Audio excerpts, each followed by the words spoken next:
ഈശോയിൽ ഏറ്റവും സ്നേഹം നിറഞ്ഞ ബഹുമാനപ്പെട്ട മാതാപിതാക്കളെ, സഹോദരി സഹോദരന്മാരെ, നമ്മൾ ഇന്ന് ഈ ഒരു ദേവാലയത്തിൽ ദിവ്യകാരുണ്യ സാന്നിധ്യത്തിൻ്റെ മുൻപേ പരിശുദ്ധ ത്രിത്വത്തിൻ്റെ തിരുനാൾ ദിവസം ഇവിടെ ആയിരിക്കുകയാണ്. പിതാവിനാൽ ആകർഷിക്കപ്പെടാതെ ആർക്കും അവിടുത്തെ ഭവനത്തിലേക്ക് കടന്നു വരുവാൻ സാധിക്കുകയില്ല എന്നുള്ള ഒരു തിരുവെഴുത്ത് നമ്മുടെ തന്നെ ജീവിതത്തിൽ അത് പരിപൂർണതയിലേക്ക് വരികയാണ്. പിതാവിനാൽ ആകർഷിക്കപ്പെട്ടിട്ട് തന്നെയാണ് ഇന്ന് ഈ ഒരു ദേവാലയത്തിലേക്ക് നമ്മൾ കടന്നു വന്നിരിക്കുന്നത്. പരിശുദ്ധ കുർബാന ഏറ്റവും രഹസ്യങ്ങളുടെ കൂദാശയാണ്. പരിശുദ്ധ കുർബാന പരികർമ്മം ചെയ്യുന്ന വൈദികന് പോലും പരിശുദ്ധ കുർബാനയുടെ മഹാത്മ്യം എത്രമാത്രം മനസ്സിലാക്കാനും എത്രമാത്രം വിശ്വസിക്കാനും സാധിക്കുമെന്നുള്ളത് ഒരു ചോദ്യചിഹ്നം തന്നെയായിട്ട് നിൽക്കുകയാണ്. 2000 കൊല്ലം പഴക്കമുള്ള സഭയുടെ ചരിത്രത്തിൽ പരിശുദ്ധ കുർബാനയോട് ചേർന്ന് നിന്ന വ്യക്തികളും ജീവിതങ്ങളുമെല്ലാം അനുഗ്രഹിക്കപ്പെട്ട ജീവിതങ്ങളായി മാറുകയാണ്. പക്ഷേ അവനിൽ നമ്മൾ വിശ്വസിക്കണം. ഈ പരിപൂർണമായ വിശ്വാസം നമ്മുടെ ജീവിതത്തിലുണ്ടോ എന്ന് നമ്മൾ വിലയിരുത്തുന്നത് നല്ലതാണ്. പരിശുദ്ധ കുർബാന സത്യമായും ജീവിക്കുന്ന ഈശോയാണെന്നുള്ള പരിപൂർണ വിശ്വാസം നമുക്ക് എത്ര പേർക്കുണ്ട്? ഒന്ന് കൈയുയർത്താവോ? ഈശോ ജീവിക്കുന്ന ഈശോ, 100% വിശ്വാസം, ഒരു പെർസെൻറ്റേജ് പോലും കുറവില്ല. പക്ഷെ 100% വിശ്വാസം നിങ്ങളുടെ ജീവിതത്തിൽ നിങ്ങൾക്കുണ്ടോ? ഇത് ഈശോയാണെന്നുള്ള പരിപൂർണ ഈ അപ്പക്കഷണം നിങ്ങളുടെ മുമ്പിലേക്ക് വരുമ്പോൾ, പരിശുദ്ധ കുർബാന നിങ്ങളുടെ മുൻപിലേക്ക് വെക്കുമ്പോൾ ഒരു അങ്കാലിപ്പും കൂടാതെ ജീവിക്കുന്ന ദൈവമാണെന്നുള്ള വിശ്വാസമുള്ള എത്ര പേരുണ്ട്? ഒന്ന് കൈയുയർത്താവോ? വളരെ കുറച്ച് പേര് ഉയർത്തുമ്പോൾ നമ്മൾ പിന്നെയും ഉയർത്തും. അതങ്ങനെയാണ് നമ്മുടെ ഒരു സ്വഭാവം എന്ന് പറയുന്നത്. പക്ഷേ ജീവിക്കുന്ന ദൈവമാണെന്നുള്ള സജീവമായ വിശ്വാസം നമ്മുടെ ജീവിതത്തിന് അതിൻ്റെ പരിപൂർണതയിൽ കിട്ടിയിട്ടുണ്ടെങ്കിൽ എങ്ങനെ നിങ്ങൾ ഈ ദിവ്യകാരുണ്യ സന്നിധിയിൽ നിങ്ങൾക്ക് എങ്ങനെ ഇരിക്കാൻ പറ്റും? അത്ര ഭയഭക്തി ബഹുമാനത്തോടെ ആയിരിക്കേണ്ട പരിപാവനമായ ഈ ഒരു തിരുവോസ്തിയുടെ മുൻപിൽ എങ്ങനെ അതിൻ്റെ പരിപൂർണതയിൽ നിൽക്കാനായിട്ട് സാധിക്കും? പരിപൂർണതയാണ് ഞാൻ ചോദിച്ചത്. അപ്പം അതുകൊണ്ട് മനുഷ്യ മനസ്സിന് പരിശുദ്ധ ദിവ്യകാരുണ്യത്തെ മനസ്സിലാക്കുന്നതിൽ പരിമിതികളുണ്ട്. അപ്പം അതുകൊണ്ട് നിങ്ങൾ പറഞ്ഞ പൂർണ്ണത എന്താണെന്ന് കൈപൊക്കിയവർ തന്നെ നിങ്ങളോട് ചോദിച്ചു നോക്കിയാൽ നല്ലതായിരിക്കും.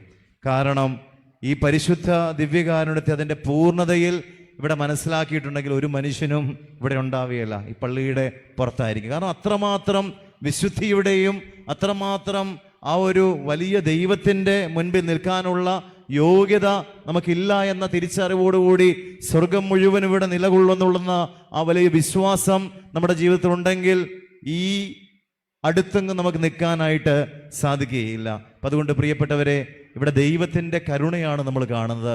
കാരണം എന്താണ്? നമുക്ക് മനസ്സിലാക്കാൻ പറ്റുന്ന രീതിയിൽ, രൂപത്തിൽ, ദിവ്യകാരുണ്യമായി നമ്മുടെ ബുദ്ധിക്ക് ഗ്രഹിക്കാവുന്ന ഒരു പരിധി വരെ ഗ്രഹിക്കാവുന്ന രീതിയിലാണ് ദിവ്യകാരുണ്യനാഥനായ ഈശോ നമ്മുടെ മുൻപിലുള്ളത്. ഇവിടെ ശിഷ്യന്മാരുടെ ജീവിതത്തിൽ അവർ പലപ്പോഴും ഈശോയോട് കൂടെ ചേർന്ന് നിന്നു. കർത്താവ് ചെയ്യുന്ന പ്രവർത്തികൾ അവരുടെ ജീവിതത്തിൽ അവർ കണ്ടു. പ്രത്യേകിച്ച് പരിശുദ്ധ കുർബാനയായി മാറിയ ക്രിസ്തുവിനെ വിശ്വസിക്കാനായിട്ട് പലർക്കും സാധിച്ചില്ല. കാരണം എങ്ങനെ തൻ്റെ ശരീരം എങ്ങനെ ഭക്ഷണമായിട്ട് നൽകാനായിട്ട് സാധിക്കും, എങ്ങനെ രക്തം പാനം ചെയ്യാനായിട്ട് നമുക്ക് തരാൻ സാധിക്കുമെന്നുള്ളൊരു ക്വസ്റ്റ്യൻ വന്നപ്പോൾ തന്നെ വചനത്തിൽ നമ്മൾ കാണുന്നുണ്ട് പല ശിഷ്യന്മാരും അവനെ വിട്ടുപോയി. യഹൂദർക്കിടയിൽ തന്നെ ഇതിനെപ്പറ്റി ഓർത്ത് അവർ പരസ്പരം വാദപ്രതിവാദങ്ങൾ അവരുടെ ഇടയിൽ രൂപപ്പെടുകയാണ്. അങ്ങനെ ദിവ്യകാരുണ്യം എന്നും മനുഷ്യ മനസ്സിന് അഗ്രാഹ്യമായ മിസ്റ്ററി, രഹസ്യമായി തന്നെ പ്രിയപ്പെട്ടവരെ നിലകൊള്ളുന്നു എന്നുള്ളത് നമ്മുടെ ജീവിതത്തിൽ നമ്മൾ മനസ്സിലാക്കേണ്ട ഒരു സത്യമാണ്. നമുക്ക് വലതുകൃതി പറയാം ഹല്ലേലൂയ, ഇടതുകൃതി പറഞ്ഞേ ഹല്ലേലൂയ, രണ്ട് കരവൃത്തി പറഞ്ഞേ ഹല്ലേലൂയ. അപ്പൊ അതുകൊണ്ട് ദിവ്യകാരുണ്യ സന്നിധിയിൽ നമ്മൾ ആയിരിക്കുമ്പോൾ ഇവിടെ ഇരുന്ന് നമ്മൾ ധ്യാനിക്കണം. ഈശോയുടെ ജീവിതത്തെ പറ്റി നമ്മൾ ധ്യാനിക്കണം. കർത്താവ് ഈ ലോകത്തിലേക്ക് 2000 കൊല്ലം മുമ്പ് ഇറങ്ങി വന്നതിനെ പറ്റി നമ്മൾ ഓർക്കണം, നമ്മൾ ധ്യാനിക്കണം. വലിയ രഹസ്യങ്ങളുടെ രഹസ്യമായി ദിവ്യകാരുണ്യ സന്നിധിയിൽ ഈ വിളക്കന്നൂരിൽ നമ്മളായിരിക്കുമ്പോൾ ഇവിടെ നടന്ന ഒരു മഹാ അത്ഭുതം എന്ന് പറയുന്നത് ദൈവം പ്രവർത്തിച്ച അത്ഭുതമാണ്. കർത്താവ് തൻ്റെ ജനത്തിന് വേണ്ടി ഞാൻ സത്യമായും ജീവിക്കുന്ന ദൈവമാണെന്നുള്ള വെളിപ്പെടുത്തൽ നടത്തിയ ഒരു ഇടമാണ്, ഒരാലയമാണ് ഈ ആലയം. ഇപ്പം ഇവിടെ വരുമ്പോൾ നമ്മൾ അനേക വിശ്വാസികൾ അനേകം സ്ഥലത്ത് നിന്ന് വരുന്നുണ്ട്, വിവിധ രാജ്യങ്ങളിൽ നിന്ന് വരുന്നുണ്ട്, കണ്ടും അന്വേഷിച്ചു ഇങ്ങനെ അറിഞ്ഞു വരുന്നുണ്ട്. എന്തുകൊണ്ടാണ്? ഈശോയുടെ തിരുമുഖത്തെ ഒരു നോക്ക് കാണുവാൻ വേണ്ടി. ഇതെങ്ങനെ സംഭവിക്കും? ഈ ഒരു മിസ്റ്ററി, ഈ ഒരു അത്ഭുതം ഇതെങ്ങനെ സംഭവിക്കുമെന്ന ആ ഒരു ചിന്തയോടെ നമ്മൾ വന്ന് കണ്ട് ദിവ്യകാരുണ്യത്തെ നോക്കുമ്പം നമുക്ക് മനസ്സിലാകും ഇത് അത്ഭുതങ്ങളുടെ ഒരു അത്ഭുതമാണ്. അപ്പൊ ഈ അത്ഭുതങ്ങളെല്ലാം നമ്മളെ നയിക്കേണ്ടത് അത്ഭുതങ്ങളിലേക്ക് മാത്രമല്ല, മറിച്ച് സ്വർഗത്തെ ലക്ഷ്യമാക്കിയുള്ള നമ്മുടെ യാത്രയിൽ കർത്താവ് നമുക്ക് കരുതി വെച്ചിരിക്കുന്നത് സ്വർഗീയ സൗഭാഗ്യമാണ്. അപ്പം അതുകൊണ്ട് ഇവിടെ ഇരിക്കുന്ന നമ്മളൊന്നും ഇവിടെ പെർമനൻ്റ് അല്ല എന്നുള്ളൊരു സത്യം നമ്മൾ മനസ്സിലാക്കുമ്പോൾ നമ്മുടെ ജീവിതത്തിൽ കൂടുതൽ വിശുദ്ധിയോടെ, കൂടുതൽ എളിമയോടെ ജീവിക്കുവാനുള്ള ദൈവകൃപ നമുക്ക് എല്ലാവർക്കും ലഭിക്കും. അതുകൊണ്ട് നമ്മളുടെ എല്ലാവരുടെയും ലക്ഷ്യം ഒന്നാണ്, അത് നിത്യജീവനാണ്. ഈശോ പറയുന്നുണ്ട് ഇവിടെ നിത്യജീവൻ നമുക്ക് ലഭിക്കണമെങ്കിൽ നമ്മൾ എന്താണ് ചെയ്യേണ്ടത്? അവിടുത്തെ ശരീരം നമ്മൾ ഭക്ഷിക്കും, അവിടുത്തെ രക്തം നമ്മൾ പാനം ചെയ്യണം. വലതുരുത്തി പറഞ്ഞേ ഹല്ലേലൂയ, ഇടതുരുത്തി പറഞ്ഞേ ഹല്ലേലൂയ, രണ്ട് കരടുത്ത് പറഞ്ഞേ ഹല്ലേലൂയ. അപ്പൊ അതുകൊണ്ട് അവിടുത്തെ ശരീരവും രക്തവും പാനം ചെയ്യുന്നവർക്ക് നിത്യജീവൻ ഉണ്ടാകുമെന്നുള്ളത് കർത്താവ് നമുക്ക് നൽകുന്ന വാഗ്ദാനമാണ്. അപ്പൊ ചിലപ്പോൾ നമുക്ക് സംശയം ഉണ്ടാവും, ഈശോയുടെ ശരീരം ഭക്ഷിക്കാത്തവരെന്ത് ചെയ്യും?